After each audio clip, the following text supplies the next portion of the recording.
Bom, pessoal, voltemos aqui para a segunda parte da nossa aula sobre a estrutura do SFN. Tivemos que dividir aí para não ficar muito grande, mas agora a gente vai seguir. Lembre-se que a gente estava estudando como é que é, o que é o SFN e quais são as funções que ele desempenha, que são, na verdade, os serviços que ele proporciona às pessoas. Agora a gente vai ver uma divisão aqui que existe no SFN. A gente colocou que o SFN ele é um conjunto de entidades e instituições. E essas entidades e instituições, na verdade, elas podem ser divididas em diferentes mercados. E aí a gente tem o mercado monetário, de crédito, de câmbio, capitais, seguro privados e previdência fechada. Em cada um desses mercados aqui, que fazem parte do SFN, a gente tem diferentes instituições. A gente vai estudar em detalhes cada um desses mercados, tá? O monetário é onde acontece a política monetária, o de crédito é onde acontecem os contratos, os empréstimos, o de câmbio é onde ocorre a troca de moeda estrangeira, o de capitais é de investimento, né, compra e venda de títulos de valores imobiliários, o de seguros privados a gente tem um módulo específico, né, de PGBL e VGBL que fazem parte aqui dos seguros privados, previdência fechada, que também é de previdência complementar, só que fechada a um grupo restrito de pessoas. Só sintetizei aqui para vocês entenderem o que acontece em cada um desses mercados, mas a gente vai estudar cada um em seu devido ponto. Importante vocês saberem que o mercado, que o SFN se divide nesses mercados e em cada um desses mercados há diferentes instituições. Quer ver? Na prática, a gente tem o seguinte, esse esquema aqui, ele divide o sistema financeiro nacional nesses diferentes mercados. Percebam que nessa primeira divisão, a gente tem o mercado de moeda, que também é chamado de mercado monetário, de crédito, capitais e câmbio, ou seja, a gente tem os 4 primeiros aqui nessa primeira divisão. E depois aqui a gente tem os seguros privados e a previdência fechada. E o detalhe é que a gente vai estudar as entidades que fazem parte de cada mercado. Além disso, a gente vai estudar os órgãos de regulação, autorregulação e fiscalização.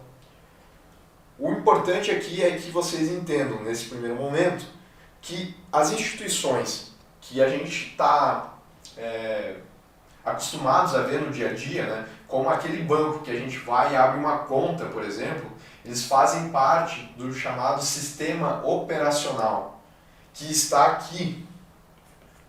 Percebam que a gente tem 3 sistemas, o operacional, o supervisor e o normativo. Essas entidades que a gente faz essas atividades do Sistema Financeiro Nacional, elas fazem parte do sistema operacional, porque é onde as coisas acontecem. Então, o nosso banco, ele estaria aqui. Lembre-se que a gente estava trabalhando com ele aqui, né, fazendo a função de intermediador dessas duas pessoas. Ele se encontra nesse ponto aqui. Ele é um agente operacional. Só que esses agentes operacionais, e eu coloquei aqui para vocês até, que eles seguem regras. Essas regras, quem ditam, são os chamados órgãos reguladores ou órgãos de regulação. Para o mercado de moeda, crédito, capitais e câmbio, o responsável por ditar as regras das entidades que estão nesse mercado aqui é o Conselho Monetário Nacional. A gente vai ter uma aula apenas para estudar o Conselho Monetário Nacional.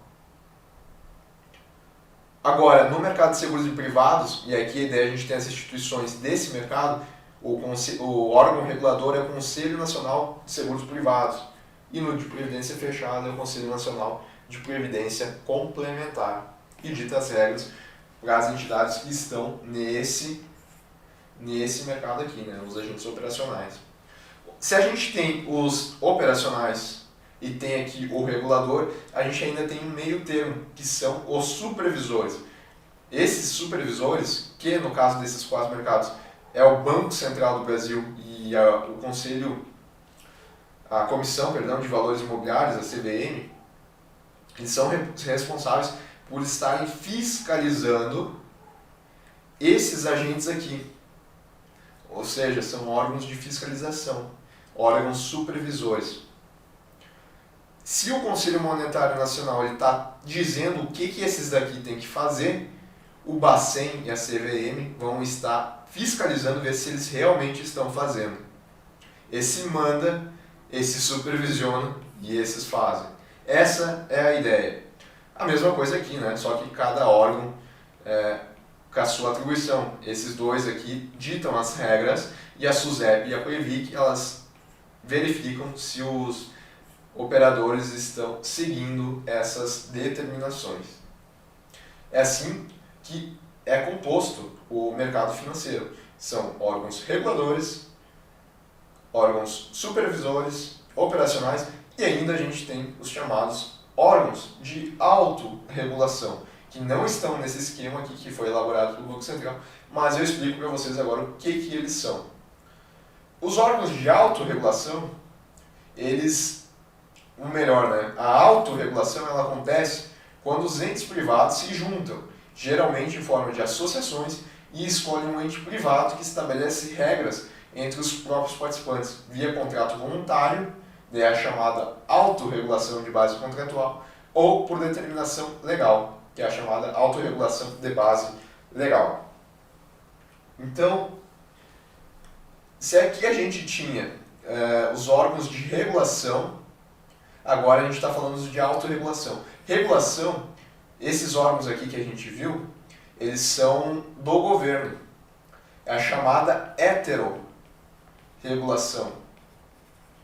Percebam que eles estão em posição superior aos agentes operacionais aqui. Eles são externos. Eles ditam regras que devem ser obrigatórias, né? Esses agentes não têm escolha a não ser seguir essas regras, porque quem está ditando essas regras é o próprio governo. Por isso que essas regras são externas e por isso que a gente chama eles de órgãos reguladores, de regulação. Agora é diferente da autorregulação. A autorregulação, que nem está aqui, ela acontece quando os próprios entes, geralmente em forma de associações, estabelecem regras entre os próprios participantes. O que a gente está falando aqui? Que esses agentes aqui operacionais, eles vão se unir e escolher um outro agente, né, geralmente uma associação, para ditar regras para eles mesmos. Não é exterior, não é hétero, é auto. Porque é eles mesmos que estão estabelecendo essas regras. E aí o detalhe é que essas regras podem ser voluntárias, que é através de contrato, ou podem ser de observância obrigatória para quem faz parte ali daquele mercado, que é a autorregulação de base legal.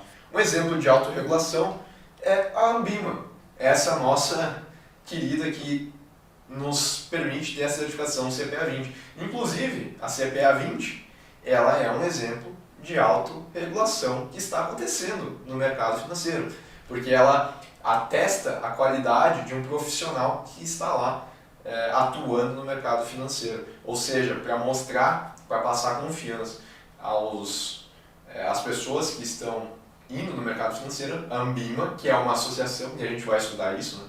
É uma associação que é uma forma de autorregulação dos entes privados. Ela estabeleceu que o mercado ele tem que os profissionais eles têm que estar devidamente certificados para atestar o conhecimento que eles têm. Mas isso, claro, né, para quem segue a Ambima. E hoje, na prática, a gente tem que muitas instituições seguem a Ambima, são participantes da Ambima. Essa é uma forma de autorregulação acontecendo. É diferente da heterorregulação, que essa quem faz é o governo, e ela é coercitiva. Eles têm que seguir. Aqui ainda a gente tem algumas regras que podem ser voluntárias, ou seja, o pessoal que está aqui, mesmo fazendo parte da associação, pode ser que eles não sigam essas regras. Outro ponto importante, a autorregulação, e esse daqui talvez o ponto mais importante, não pode se sobrepor à heterorregulação ou à regulação do governo. Ela é só complementar. Assim, se existir divergência entre a regulação do governo e a autorregulação, vale a regulação do governo e não a autorregulação. Tá certo? Pessoal, essa primeira aula é um pouquinho mais longa, tanto que eu tive que dividir ela em duas partes, mas é que é uma aula inicial, introdutória, a gente tem que entender o terreno que a gente está tentando construir a nossa moradia, né? E para a gente chegar nos próximos módulos, inclusive para avançar nesse primeiro módulo, a gente tem que entender o que é o Sistema Financeiro Nacional, saber o que está acontecendo ali, para agora, na próxima aula, por exemplo, a gente entender o que é o Conselho Monetário Nacional. A gente já tem uma ideia, que ele vai ditar as regras desses mercados aqui, para essas entidades seguirem.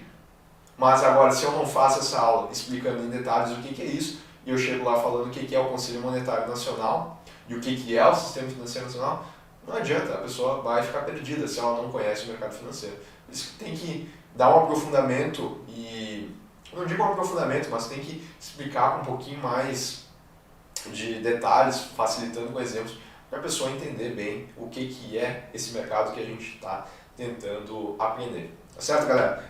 Para a nossa primeira aula, era isso aí. Até mais.